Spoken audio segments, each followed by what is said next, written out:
जय हिंद। कैसे हैं आप सभी? हमारे ख्याल से अच्छे होंगे लोग।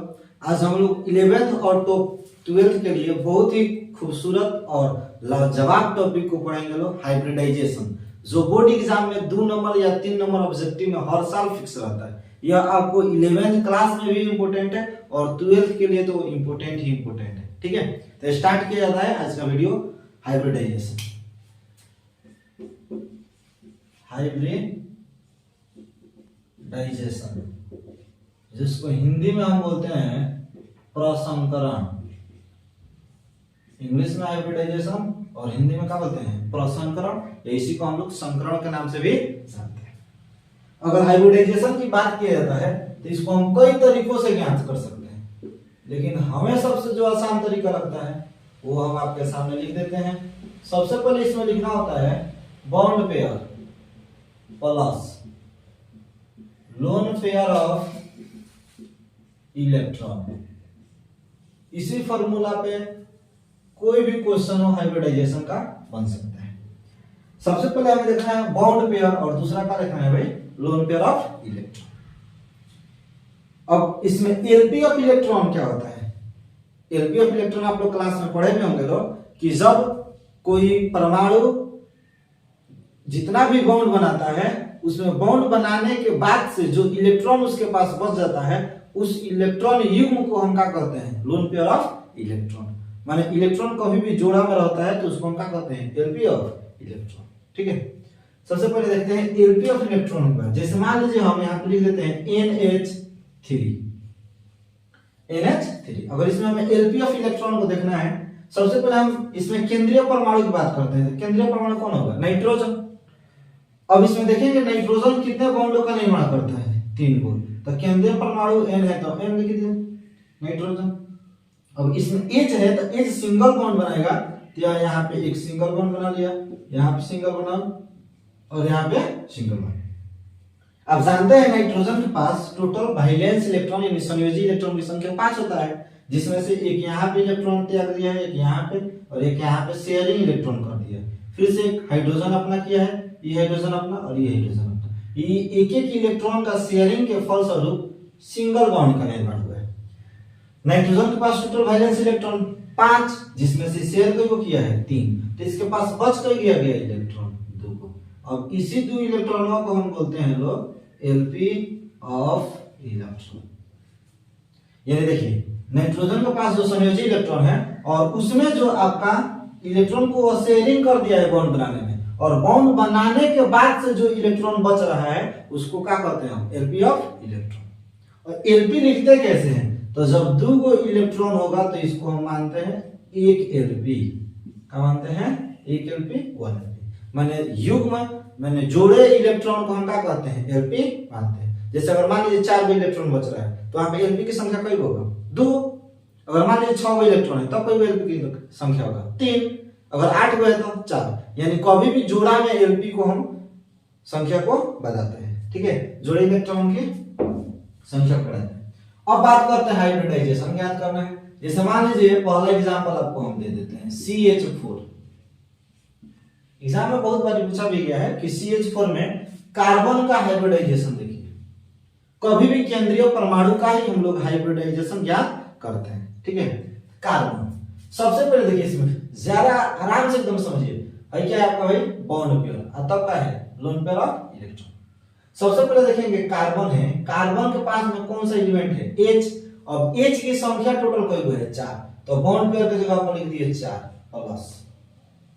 कार्बन के पास संयोजी इलेक्ट्रॉन की संख्या 4।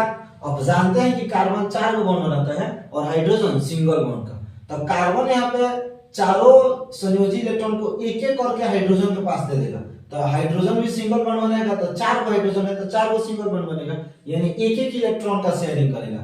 तो इसके पास 4 है और इसको 4 चाहिए, तो 4 4 का हो जाएगा आपका 0। यानी इसके पास 4 है और इसको 4 चाहिए, तो ये चारों आपका दोनों एक एक करके इलेक्ट्रॉन शेयरिंग कर देगा। तब इसके पास वैलेंस इलेक्ट्रॉन की संख्या कितना हो जाएगा? 0। पहले 4 था और एक हाइड्रोजन बॉन्ड बनाने के लिए एक शेयर करेगा, उसी तरह से 4 बॉन्ड बनाने के लिए 4 को शेयर करेगा, तो इसके पास संयोजी इलेक्ट्रॉन की संख्या कितना हो जाएगा? 0। तो हम यहाँ पे एलपी ऑफ इलेक्ट्रॉन की संख्या क्या लिख देंगे? 0। अब अगर 4 और 0 को ऐड करते हैं तो 4। अब हाइब्रिडाइजेशन को लिखना कैसे? आप जानते होंगे ऑर्बिटल पढ़े होंगे एस पी डी और एफ।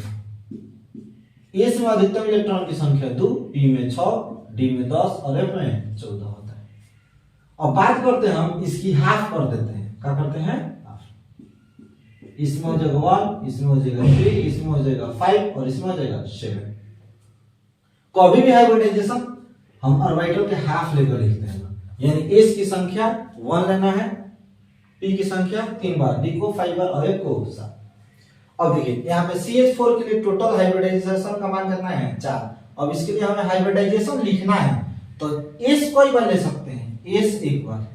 अब देखेंगे पी की संख्या कोई बार ले सकते हैं 3, तो यहाँ पे एस तो एक बार ले लिए हैं, यहाँ पे 1 है और पी की संख्या कितना लिख देंगे? 3। तो 3 आए कितना हो गया? 4। यहाँ पे 4 कंप्लीट हो गई। ये कहीं नहीं भी हम लिखेंगे थोड़ा अच्छा लगने के लिए, तो कहा जाएगा आपका sp3। यही आपका क्या हो जाएगा? आंसर हो गया। दूसरा क्वेश्चन देखते हैं हम लोग NH3। NH3 में देखते हैं, सबसे पहले देखें केंद्रीय परमाणु कौन है भाई? तो नाइट्रोजन। अब नाइट्रोजन में है तो H की संख्या कोई है, सबसे पहले देखेंगे इसके साथ में कौन सा एलिमेंट है? H। और H की संख्या कितना है? 3। तो 3 यहाँ पे लिख दीजिए, यहाँ पे बॉन्ड कर दीजिए plus lone pair of electron. जैसे आप लोग यहाँ पे देख सकते हैं कि यह बॉन्ड बनाने में 1 2 3 गो इलेक्ट्रॉन शेयर कर दिए, और कोई को बच गया है 2 गो, तो उसको हम क्या मानते हैं? LP of electron. यहाँ पे हाइड्रोजन की संख्या कितना है? 3। तो ये भी अपने एक शेयर करके और सिंगल बॉन्ड करने वाला है, यानी शेयरिंग किया है 3 गो, अब बस भी गया 2 गो। तो यहाँ पे H 3 है तो यहाँ से 3 गो ले लेगा, इसके पास नाइट्रोजन के पास टोटल वैलेंस इलेक्ट्रॉन 5। 5 में से H 3 है तो यह 3 को दे देगा, तो कोई भी एलपी बच जाएगा, 1 गो 2 इलेक्ट्रॉन बचेगा। तो हम यहाँ पे एलपी की संख्या कितना रख देंगे? 1। जैसे 2 इलेक्ट्रॉन बचा हुआ है तो 2 इलेक्ट्रॉन को हम कितना एलपी मानते हैं? 1। अब टोटल देखेंगे तो कितना हो गया? 4।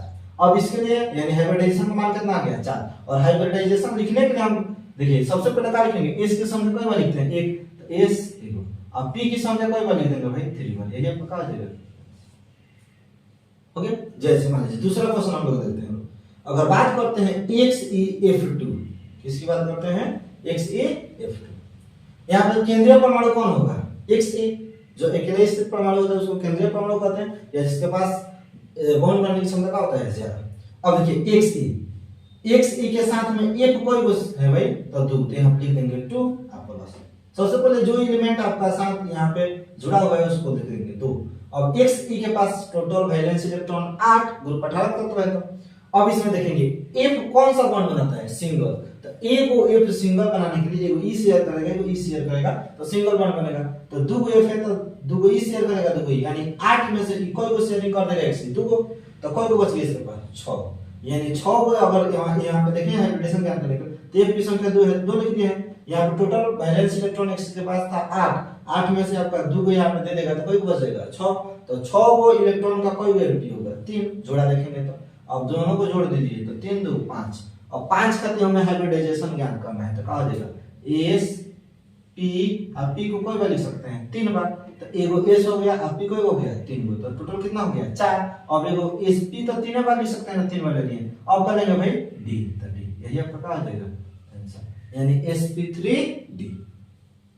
नेक्स्ट क्वेश्चन देखते हैं XeF4। इसका हाइब्रिडेशन आप लोग याद कर सकते हैं, शायद आप लोगों को समझ में आ गया होगा। सबसे पहले केंद्रीय परमाणु कौन है? Xe। इसके पास में कौन सा एलिमेंट है? F। आपको वो संख्या भाई 4, तो 4 आप प्लस। अब देखिए Xe के पास टोटल वैलेंस इलेक्ट्रॉन 8 में से सिंगल बॉन्ड बनाता है F, तो 4 गो है तो 4 गो दे देगा। 8 में से 4 को दे दिया तो कोई बचा इसके पास, X के पास वैलेंस इलेक्ट्रॉन 4 गो इलेक्ट्रॉन का कोई एलपी 2 गो, तो हम यहाँ क्या लिख देंगे 2, यानी कितना देगा टोटल 6।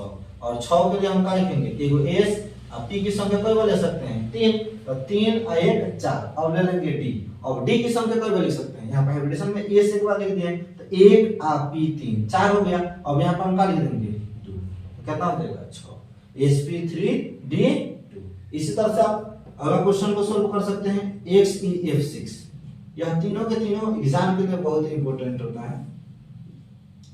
Xe में समझिए आपका केंद्रीय परमाणु कौन होगा? Xe। अब F की संख्या कितना है? 6, तो 6 आप प्लस।